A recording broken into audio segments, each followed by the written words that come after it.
उत्तर प्रदेश के प्रयागराज में कुंभ मेला हो रहा है, जिसमें दुनिया भर से करोड़ों श्रद्धालु आ रहे हैं। 2013 में आयोजित महाकुंभ मेला अब तक का सबसे बड़ा धार्मिक आयोजन माना गया था, जिसमें करीब 12 करोड़ से अधिक श्रद्धालु शामिल हुए थे। लेकिन 144 साल बाद होने वाले इस महाकुंभ में उससे भी कहीं अधिक लोगों के आने की संभावना है। यह मेला 26 फरवरी तक चलेगा। देश विदेश से 40 करोड़ से ज्यादा श्रद्धालुओं के आने की उम्मीद है। पहले 10 दिनों में ही 10 करोड़ से ज्यादा लोग आ चुके हैं। इस मेले की विशालता का अंदाजा इसी बात से लगाया जा सकता है कि इसका अनुमानित बजट 6,385 करोड़ रुपए है और इसमें करोड़ों विदेशी श्रद्धालु भी आते हैं। इस बार एप्पल कंपनी के मालिक स्टीव जॉब्स की पत्नी लॉरेन आई और उन्होंने अपना नाम बदलकर कमला रख लिया। यहाँ आपको IIT बॉम्बे से पढ़े हुए साधु भी देखने को मिल सकते हैं। भारतीय अंतरिक्ष एजेंसी इसरो का कहना है कि कुंभ मेला इतना विशाल और भव्य होता है कि इसे अंतरिक्ष से भी देखा जा सकता है। लेकिन आपके मन में यह सवाल जरूर उठता होगा कि यह इतना विशाल और प्राचीन आयोजन आखिर शुरू कहां से हुआ और इसके पीछे का इतिहास क्या है। क्या इसका उल्लेख भारतीय वेदों, पुराणों और धर्म ग्रंथों में मिलता है या फिर इसके पीछे कोई और गहरी और रहस्यमय कहानी छिपी हुई है। सबसे रोचक बात यह है कि कुंभ के शाही स्नान का पहला अधिकार केवल नागा साधुओं को क्यों दिया जाता है, जबकि अन्य साधु संतों को उनके बाद स्नान करने का अवसर मिलता है। इस विशेष परंपरा के पीछे एक अद्भुत इतिहास छिपा है, जो नागा साधुओं को इतना विशिष्ट और पूजनीय बनाता है। महाकुंभ का आयोजन प्रयागराज के त्रिवेणी संगम पर होता है, जहां गंगा, यमुना और सरस्वती नदियों का संगम माना जाता है। लेकिन यहाँ केवल गंगा और यमुना ही दिखाई देती हैं। तो आखिर कलयुग में सरस्वती नदी अदृश्य क्यों हो गई? क्या यह केवल एक धार्मिक मान्यता है या इसके पीछे कोई गहराई से छिपा हुआ वैज्ञानिक रहस्य है? इस साल महाकुंभ में भारत के 13 प्रमुख अखाड़े हिस्सा लेने वाले हैं। जानेंगे कि अखाड़ों का इतिहास क्या है, उनका विशेष महत्व क्या है और इस बार किन्नर अखाड़े को शामिल करने के पीछे की वजह क्या है। इन सभी सवालों के जवाब और महाकुंभ के अनसुने रहस्य आपको इस वीडियो में देखने को मिलेंगे, क्योंकि यह केवल एक मेला नहीं है। यह आस्था, इतिहास और संस्कृति का संगम है। प्राचीन ग्रंथों में कुंभ मेले का स्पष्ट उल्लेख नहीं मिलता है, फिर भी इसे भारत का सबसे बड़ा मेला माना जाता है। यही नहीं, 2017 में इसे यूनेस्को ने मानवता की मूर्त सांस्कृतिक विरासत की सूची में भी शामिल किया, जो इसके ऐतिहासिक और सांस्कृतिक महत्व को दर्शाता है। आइए इस वीडियो में हम आपको महाकुंभ के आरंभ से लेकर आज तक की पूरी यात्रा के बारे में बताएंगे। कुंभ मेले के इतिहास को समझने के लिए हमें 2 प्रमुख पौराणिक कथाओं को जानना होगा। पहली कथा सर्पों और गरुड़ देव के बीच की है, जो ऋषि कश्यप और उनकी 2 पत्नियों कद्रु और विंता से जुड़ी हुई है। कद्रु और विंता जो आपस में बहनें थीं और ऋषि कश्यप की पत्नियां भी थीं। एक दिन कद्रु ने ऋषि कश्यप से वरदान मांगा कि उसे 1000 विषैले और शक्तिशाली पुत्र चाहिए। ऋषि कश्यप ने तथास्तु कहा और कद्रु को 1000 अंडे प्राप्त हुए। यह देखकर विंता ने भी वरदान मांगा कि भले ही उसके पुत्र कम हों, लेकिन वे कद्रु के पुत्रों से अधिक शक्तिशाली हों। ऋषि कश्यप ने उन्हें भी तथास्तु कहा और विंता को 2 बड़े अंडे प्राप्त हुए। समय बीतने के साथ कद्रु के 1000 अंडे फूट गए और उनमें से सर्प उत्पन्न हुए, जिन्हें सर्पों की मां माना गया। दूसरी ओर विंता के अंडे नहीं फूट रहे थे। अधीरता में उन्होंने एक अंडा समय से पहले फोड़ दिया। उसमें से एक अधूरा प्राणी निकला, जिसका शरीर कमर तक ही विकसित था। वह गुस्से में बोला, माँ, आपने मेरे साथ अन्याय किया। लेकिन दूसरे अंडे के साथ ऐसा मत करना। वह प्राणी उड़ गया और उसका नाम अरुण रखा गया। आगे चलकर वह सूर्यदेव का सारथी बना। एक दिन कद्रु और विंता ने सूर्यदेव के सफेद घोड़े को देखकर शर्त लगाई। विंता ने कहा कि यह घोड़ा पूरी तरह सफेद है, जबकि कद्रु ने कहा कि उसकी पूंछ काली है। यह शर्त प्रतिष्ठा पर आ गई और तय हुआ कि जो भी शर्त हारेगा उसे दासी बनना पड़ेगा। कद्रु ने अपने नाग पुत्रों से कहा कि वे सूक्ष्म रूप धारण कर घोड़े की पूंछ से चिपक जाएं ताकि वह काली दिखाई दे। नागों ने ऐसा ही किया और कद्रु शर्त जीत गई। विंता को हार मानकर दासी बनना पड़ा। कुछ समय बाद विंता के दूसरे अंडे से एक शक्तिशाली प्राणी निकला। उसका सिर पक्षी जैसा था और शरीर मनुष्य जैसा। उसका नाम गरुड़ रखा गया। जब गरुड़ ने देखा कि उसकी माँ विंता कद्रू और उनके 1000 सर्प पुत्रों की दासी बन चुकी है, तो उसने अपनी माँ को मुक्त कराने का संकल्प लिया। गरुड़ ने सर्पों से विंता को मुक्त करने का उपाय पूछा। सर्पों ने कहा, अगर तुम वैकुंठ से अमृत कलश लाकर हमें दे दो तो हम तुम्हारी माँ को मुक्त कर देंगे। गरुड़ ने यह शर्त मान ली और वैकुंठ धाम पहुंचकर अमृत कलश प्राप्त किया। देवताओं ने उन्हें रोकने की कोशिश की, लेकिन गरुड़ अपनी अद्वितीय शक्ति के बल पर सफल रहे। विष्णु जी ने गरुड़ को रोका और उनसे पूछा, तुम इस कलश को क्यों ले जा रहे हो, जबकि इसे खुद ग्रहण नहीं कर रहे। गरुड़ ने अपनी माँ को मुक्त कराने की बात बताई। विष्णु जी ने गरुड़ से कहा, अगर मैं तुम्हें यह कलश ले जाने दूं, तो तुम हमेशा के लिए मेरे वाहन बनोगे। गरुड़ ने इस शर्त को स्वीकार कर लिया। गरुड़ ने अमृत कलश सर्पों के पास पहुंचा दिया, लेकिन विष्णु जी ने अपनी मायावी शक्ति से अमृत कलश को वहां से गायब कर दिया। गरुड़ ने अपनी माँ को दासी से मुक्त कराया। इस यात्रा के दौरान गरुड़ पर इंद्र ने कई बार हमला किया, लेकिन वे असफल रहे। अमृत कलश ले जाने के दौरान अमृत की कुछ बूंदें हरिद्वार, प्रयागराज, उज्जैन और नासिक पर गिरी। यही कारण है कि इन 4 स्थलों को पवित्र माना गया। इसी वजह से इन 4 जगहों पर कुंभ मेले का आयोजन होता है। महाकुंभ से जुड़ी सबसे लोकप्रिय कथा समुद्र मंथन की है, जिसे देवताओं और असुरों के बीच हुए एक महान प्रयास के रूप में जाना जाता है। विष्णु पुराण के अनुसार एक बार दुर्वासा ऋषि ने एक दिव्य माला बनाई और इसे देवराज इंद्र को भेंट किया, लेकिन इंद्र अपने अहंकार में डूबे हुए उस माला को अपने ऐरावत हाथी के मस्तक पर रख दिया। ऐरावत ने वह माला जमीन पर गिरा दी और अपने पैरों से कुचल दिया।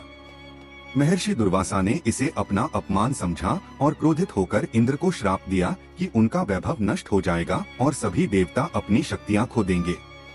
इस श्राप के बाद देवता कमजोर हो गए और असुरों से पराजित हो गए। अपने वैभव और शक्तियों को पुनः प्राप्त करने के लिए ब्रह्मा जी ने देवताओं को सुझाव दिया कि वे असुरों के साथ मिलकर समुद्र मंथन करें। इस मंथन से अमृत निकलेगा, जिसे ग्रहण कर वे अमर हो जाएंगे। यह बात जब देवताओं ने असुरों के राजा बलि को बताई, तो वह भी समुद्र मंथन के लिए तैयार हो गए। वासुकी नाग को नेति बनाया गया और मंदराचल पर्वत की सहायता से समुद्र मंथन सावन के महीने में किया गया। अमृत का कुंभ मिलते ही असुरों और देवों में युद्ध होने लगा। बृहस्पति ने इंद्र के पुत्र जयंत को संकेत दिया कि वह अमृत कुंभ लेकर भाग जाए। दैत्यों ने उसका 12 दिनों तक पीछा किया, जो कि 12 वर्षों के बराबर था। युद्ध के समय अमृत कुंभ से त्रिलोक के 12 स्थानों पर अमृत की बूंदें गिरी। इनमें से 8 स्थान देवलोक में और 4 स्थान पृथ्वी लोक पर स्थित हैं, हरिद्वार, प्रयागराज, उज्जैन और नासिक। यही वे पवित्र स्थान हैं जहां अमृत की बूंदें गिरने के कारण कुंभ मेले का आयोजन होता है। समुद्र मंथन से 14 रत्न निकले थे। सबसे पहले हलाहल या कालकूट विष निकला। इस विष की ज्वाला इतनी तीव्र थी कि सभी देवता और दानव इससे जलने लगे। तब भगवान शिव ने देवता, दानव और समस्त सृष्टि की रक्षा के लिए विष का पान कर लिया।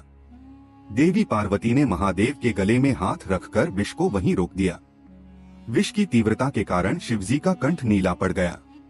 इसी कारण शिवजी को नीलकंठ कहा जाता है।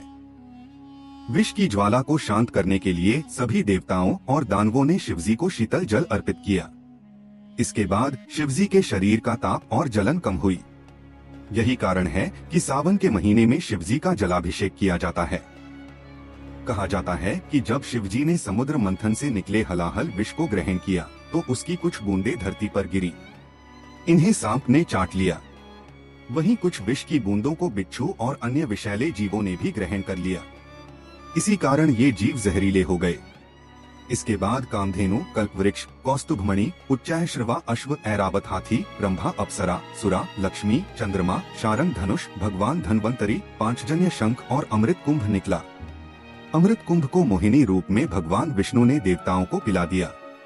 अमृत की बूंदें हरिद्वार की गंगा नदी, प्रयागराज के त्रिवेणी संगम गंगा, यमुना और सरस्वती, उज्जैन की क्षिप्रा नदी और नासिक की गोदावरी नदी में गिरी। जहां अमृत की बूंदें गिरी, वहीं कुंभ मेले का आयोजन शुरू हुआ। प्रयागराज में जहां महाकुंभ का आयोजन होता है, वहां गंगा और यमुना का संगम तो साफ देखा जा सकता है, लेकिन सरस्वती नदी अदृश्य है। फिर भी इसे त्रिवेणी संगम कहा जाता है। अब सवाल उठता है कि सरस्वती नदी अदृश्य क्यों हो गई? श्रीमद् भागवत पुराण के अनुसार सरस्वती नदी के प्रवाह और उसके स्थानांतरण की एक रोचक कथा है। पुराणों के अनुसार प्राचीन काल में सरस्वती नदी स्वर्णभूमि और रेगिस्तान से होकर बहती थी। कालांतर में इस भूमि का नाम स्वर्ण राष्ट्र हो गया, जो धीरे धीरे सौराष्ट्र कहलाने लगा। उस समय सौराष्ट्र को प्राचीन मारवाड़ कहा जाता था। सरस्वती नदी इसी भूमि से प्रवाहित होती थी। समय के साथ यह नदी सूख गई और भूमि धीरे धीरे मरुस्थल में बदल गई। यही मरुस्थल आज थार के नाम से जाना जाता है। एक वैज्ञानिक शोध में यह पाया गया है कि यहाँ पहले एक नदी बहा करती थी। ऋग्वेद में सरस्वती नदी को अन्वक्वती के रूप में वर्णित किया गया है। इसे समृद्धि और जल की देवी के रूप में पूजा जाता था। ऋग्वेद में बताया गया है कि सरस्वती नदी यमुना के पूर्व और सतलुज नदी के पश्चिम में प्रवाहित होती थी। महाभारत के अनुसार सरस्वती नदी मरुस्थल में सूख गई थी। महाभारत के विवरणों में इसका विना नामक स्थान पर विलुप्त होने का उल्लेख मिलता है। यही वह नदी थी जिसके किनारे ब्रह्मावर्त और कुरुक्षेत्र जैसे प्राचीन राज्य बसे हुए थे। एक वैज्ञानिक शोध के अनुसार हिमालय में भूकंप आने के कारण इस नदी ने अपनी दिशा बदल ली और यमुना के साथ मिलकर बहने लगी। इसी कारण प्रयागराज में 3 नदियों के संगम का उल्लेख किया जाता है। महर्षि वेदव्यास ने इसे तीर्थराज प्रयाग का नाम दिया, जो गंगा, यमुना और अदृश्य सरस्वती के संगम का पवित्र स्थल माना जाता है। यह स्थान न केवल धार्मिक बल्कि ऐतिहासिक और सांस्कृतिक दृष्टि से भी अद्वितीय है। आइए महाकुंभ के इतिहास से लेकर आज तक के अद्भुत सफर के बारे में जानते हैं। दोस्तों, यदि आपको महाकुंभ की यह जानकारी अच्छी लगी हो तो कृपया चैनल को सब्सक्राइब और वीडियो को लाइक अवश्य करें। आपका एक सब्सक्राइब हमारी बहुत मदद करता है। ऐतिहासिक किताबों में इसे माघ मेला या प्रयाग स्नान के नाम से जाना जाता है। कुंभ मेले में शाही स्नान का विशेष महत्व है। पवित्र नदियों में स्नान करना हिंदू मान्यताओं का अहम हिस्सा है। इसका सबसे पहला उल्लेख ऋग्वेद में नाहन पर्व के नाम से मिलता है। इसका वर्णन बौद्ध धर्म के पाली ग्रंथों और महाभारत में भी हुआ है। चीनी यात्री ह्वेनसांग के यात्रा वृतांत के अनुसार सम्राट हर्षवर्धन ने 644 ईस्वी में माघ मास के अर्धकुंभ के अवसर पर प्रयागराज में आयोजित पंचवर्षीय धर्म महासभा में भाग लिया। इस सभा में उन्होंने अपना सर्वस्व दान कर दिया। कई सांस्कृतिक विद्वानों का मानना है कि 9वीं सदी में लगभग 850 साल पहले आदि गुरु शंकराचार्य ने हिंदू संस्कृति को सुदृढ़ करने और लोक कल्याण की दृष्टि से कुंभ मेले की परंपरा प्रारंभ की, जो इसकी प्राचीनता और ऐतिहासिक महत्ता को दर्शाती है। इतिहासकार जदुनाथ सरकार के अनुसार 1234 ईस्वी में नागा सन्यासियों ने कुंभ के अवसर पर एक निर्णायक विजय प्राप्त की थी। 17वीं शताब्दी के फारसी धार्मिक ग्रंथ द बिस्ताने मुजाहिद में भी 1640 ईस्वी में कुंभ के दौरान हुए एक भीषण युद्ध का उल्लेख मिलता है। 16वीं शताब्दी के उत्तरार्ध में लिखे गए तबकात-ए-अकबरी में भी प्रयागराज संगम पर एक वार्षिक स्नान उत्सव का वर्णन किया गया है। इसमें लिखा गया है कि देश के सभी हिस्सों से हिंदुओं के विभिन्न वर्ग स्नान करने के लिए आते हैं, इतनी संख्या में कि जंगल और मैदान भी उन्हें रोक नहीं पाते। यह विवरण इस बात का प्रमाण है कि कुंभ मेला सदियों से आस्था, इतिहास और भारतीय संस्कृति का एक अभिन्न हिस्सा रहा है। वायु पुराण के अनुसार सरस्वती नदी का तट पूर्वजों को समर्पित श्राद्ध संस्कार के लिए आदर्श स्थान माना गया है। वहीं नारदीय पुराण में इसे शुकुंभ नामक स्थान बताया गया है, जहां स्नान करने से यज्ञ के समान पुण्य की प्राप्ति होती है। इन पौराणिक ग्रंथों में कुंभ का उल्लेख इसकी प्राचीन धार्मिक और सांस्कृतिक महत्ता को समझने का अवसर देता है। नासिक और उज्जैन में आयोजित होने वाले मेलों को सिंहस्थ कहा जाता है। जब बृहस्पति कुंभ राशि में प्रवेश करते हैं और सूर्य मेष राशि में होता है, तब हरिद्वार में कुंभ महोत्सव आयोजित किया जाता है। प्रयागराज में कुंभ का आयोजन तब होता है जब बृहस्पति वृषभ राशि में और सूर्य मकर राशि में होते हैं। यह स्थिति आमतौर पर अमावस्या के दिन बनती है। नासिक में गोदावरी नदी के तट पर कुंभ महोत्सव तब होता है जब सूर्य और बृहस्पति सिंह राशि में प्रवेश करते हैं। उज्जैन में कुंभ तब मनाया जाता है जब बृहस्पति सिंह राशि में और सूर्य मेष राशि में होता है। महाकुंभ का आयोजन हर 12 साल में होता है। कुंभ मेला दुनिया के सबसे बड़े धार्मिक आयोजनों में से एक है। इसकी भव्यता और विशालता के कारण इसे अंतरिक्ष से भी देखा जा सकता है। साल 2019 में भारतीय अंतरिक्ष अनुसंधान संगठन इसरो ने अपने कार्टोसैट 2 उपग्रह के जरिए कुंभ मेले की तस्वीरें खींची थीं। महाकुंभ में स्नान का क्रम बहुत पवित्र और अनुशासित होता है। सबसे पहले नागा साधु स्नान करते हैं, फिर संत समाज और उसके बाद गृहस्थ लोग संगम में स्नान करते हैं। नागा साधु भारतीय आध्यात्मिकता और संस्कृति का एक रहस्यमय और रोचक पहलू हैं। उनके बारे में जानना हमारी प्राचीन परंपराओं और अध्यात्म को समझने के लिए बेहद जरूरी है। भस्म से रमा नग्न शरीर, लंबी जटाएं, हाथ में कमंडल, ये नागा साधु की उपस्थिति अपने आप में एक रहस्य है। यह साधु अपना और अपने परिवार का पिंडदान स्वयं करते हैं। नागा साधु कहाँ रहते हैं, क्या खाते हैं, यह कोई नहीं जानता, परंतु कुंभ के शाही स्नान में वे मोक्ष प्राप्ति के लिए अवश्य आते हैं, जो उनका जीवन का एकमात्र लक्ष्य है। सदियों से भारतीय संस्कृति और धर्म पर संकट के बादल मंडराते आए हैं। 14वीं से 16वीं शताब्दी के समय में जब मुगल आक्रमणकारी भारत की संस्कृति और धर्म पर प्रहार कर रहे थे और धर्म खतरे में था, उस समय नागा साधुओं ने धर्म और संस्कृति की रक्षा में अहम भूमिका निभाई। ये साधु केवल शास्त्रों में ही नहीं बल्कि शस्त्र विद्या में भी निपुण थे और धर्म की रक्षा के लिए अपना जीवन न्योछावर करने को तैयार रहते थे। 1500 से 1800 के समय में मुस्लिम शासकों के आक्रमण की स्थिति में स्थानीय राजा महाराजा नागा साधुओं से मदद लिया करते थे। इतिहास में ऐसे कई गौरवपूर्ण युद्धों का उल्लेख मिलता है, जिनमें 40,000 से अधिक नागा योद्धाओं ने अपनी वीरता का परिचय दिया। अहमद शाह अब्दाली द्वारा मथुरा और वृंदावन पर आक्रमण के बाद जब गोकुल को लूटने की कोशिश की गई, तब नागा साधुओं ने अपनी अदम्य शक्ति और साहस दिखाते हुए अब्दाली की सेना से युद्ध किया और गोकुल की रक्षा की। इस सहयोग को सम्मान देने के लिए हिंदू शासकों और नागा साधुओं के बीच एक समझौता हुआ। धर्म और राष्ट्र की रक्षा की जिम्मेदारी नागा साधुओं को सौंपी गई। इस समझौते के तहत नागा साधुओं को राजसी सम्मान देने के लिए शाही स्नान की परंपरा शुरू की गई। तब से कुंभ के पवित्र स्नान का पहला अधिकार हमेशा नागा साधुओं को दिया जाता है। हालांकि हर परंपरा की तरह यह परंपरा भी विवादों से अछूती नहीं रही। 1310 में महानिर्वाणी अखाड़े और रामानंद वैष्णव अखाड़े के बीच एक खूनी संघर्ष हुआ। वहीं 1760 में शैव और वैष्णव साधुओं के बीच शाही स्नान को लेकर भयंकर लड़ाई छिड़ गई। इन विवादों को रोकने के लिए अंग्रेजों ने अखाड़ों के स्नान का क्रम तय किया। यह अनुशासन आज भी कुंभ मेले की परंपरा का हिस्सा है। इसीलिए महाकुंभ में सबसे पहले नागा साधु शाही स्नान करते हैं। नागा साधुओं के बाद दूसरे क्रम पर संत समाज संगम में स्नान करता है और संत समाज के स्नान के बाद ही गृहस्थ लोग पवित्र संगम में स्नान करते हैं। यह नागा साधु एक विशेष सैन्य पंथ का हिस्सा है। उनके पास त्रिशूल और तलवार जैसे हथियार होते हैं। ये अपने इष्टदेव भगवान शिव के प्रति अगाध भक्ति और समर्पण रखते हैं। नागा साधुओं की दीक्षा प्रक्रिया केवल कुंभ के दौरान प्रयागराज, हरिद्वार, नासिक और उज्जैन में होती है। दीक्षा के स्थान के आधार पर इन्हें अलग अलग नाम दिए गए हैं, जैसे प्रयागराज के नागा, उज्जैन के खूनी नागा, हरिद्वार के बर्फानी नागा और नासिक के खिचड़िया नागा। ऐसा माना जाता है कि नागा जनजाति की शुरुआत भारत के उत्तर पूर्वी राज्य नागालैंड से हुई, जहां नंगा पर्वत श्रेणियां फैली हुई हैं। नागा शब्द का अर्थ है पहाड़ और कछारी भाषा में इसे युवा बहादुर कहा जाता है।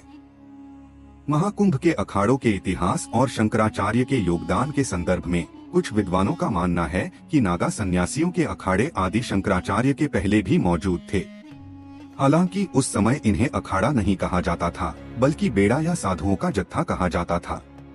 अखाड़ा शब्द का चलन मुगल काल से शुरू हुआ और तभी से इसे एक संगठित समुदाय के रूप में पहचाना गया।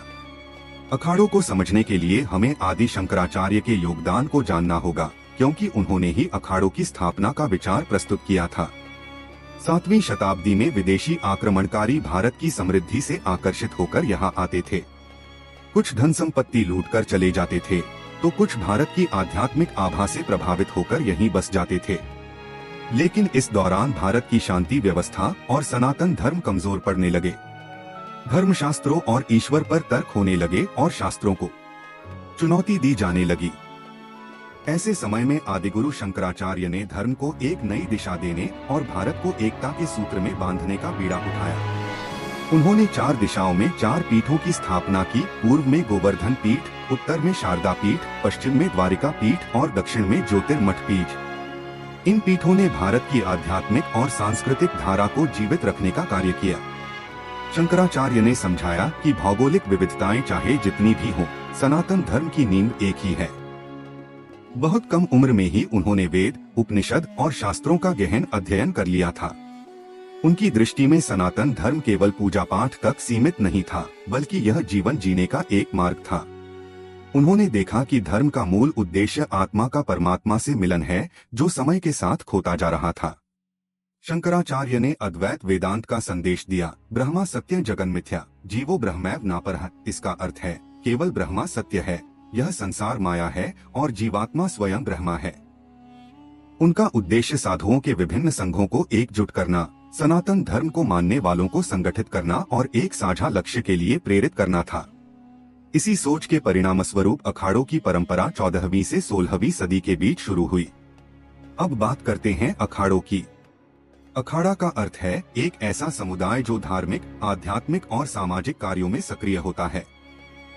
यह अखाड़े सनातन धर्म के संतों और सन्यासियों के संगठन हैं, जिनका उद्देश्य वेद, उपनिषद और धार्मिक अनुशासन का पालन करते हुए धर्म और संस्कृति का संवर्धन करना है।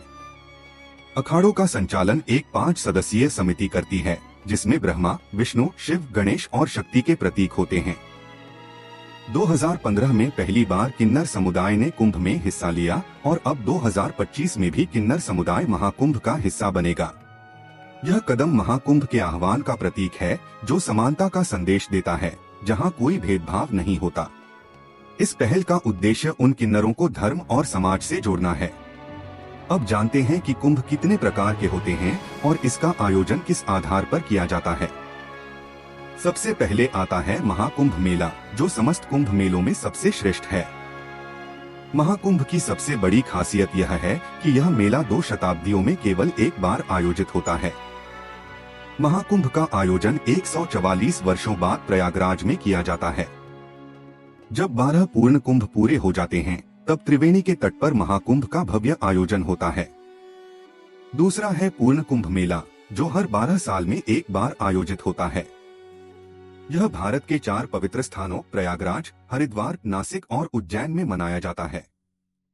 हर 12 साल के अंतराल पर इन चारों स्थलों पर कुंभ मेले का आयोजन किया जाता है। अर्ध कुंभ मेला 6 साल के बाद मनाया जाता है और इसका आयोजन केवल 2 स्थानों प्रयागराज और हरिद्वार में होता है। आखिर में कुंभ मेला है, जिसका आयोजन भारत के 4 प्रमुख स्थलों पर होता है: हरिद्वार, नासिक, उज्जैन और प्रयागराज। इस दौरान श्रद्धालु गंगा, गोदावरी और क्षिप्रा नदियों में आस्था की डुबकी लगाते हैं। उत्तर प्रदेश के प्रयागराज में 4000 हेक्टेयर में होने वाले कुंभ मेले में दुनिया भर से करोड़ों लोग आएंगे, जिसमें सिर्फ जल सुविधा की लागत 40 करोड़ रुपए है। यह सुविधा 25 हेक्टेयर में फैली 1249 किलोमीटर लंबी पाइपलाइन से उपलब्ध कराई जाएगी। 2013 में आयोजित महाकुंभ मेला अब तक का सबसे बड़ा धार्मिक आयोजन माना गया था, जिसमें करीब 12 करोड़ से अधिक लोग आए थे। लेकिन 144 साल बाद होने वाले इस महाकुंभ की भव्यता उससे भी कहीं अधिक होने वाली है। देश विदेश से 40 करोड़ से ज्यादा श्रद्धालुओं के आने की उम्मीद है। पहले ही 10 दिन में 10 करोड़ से ज्यादा लोग आ चुके हैं और इसकी बजट 6385 करोड़ रुपए है। इस मेले से उत्तर प्रदेश सरकार को 25,000 करोड़ रुपए का लाभ होने की उम्मीद है। ऐसे इंफॉर्मेटिव वीडियो देखने के लिए चैनल को सब्सक्राइब कीजिए।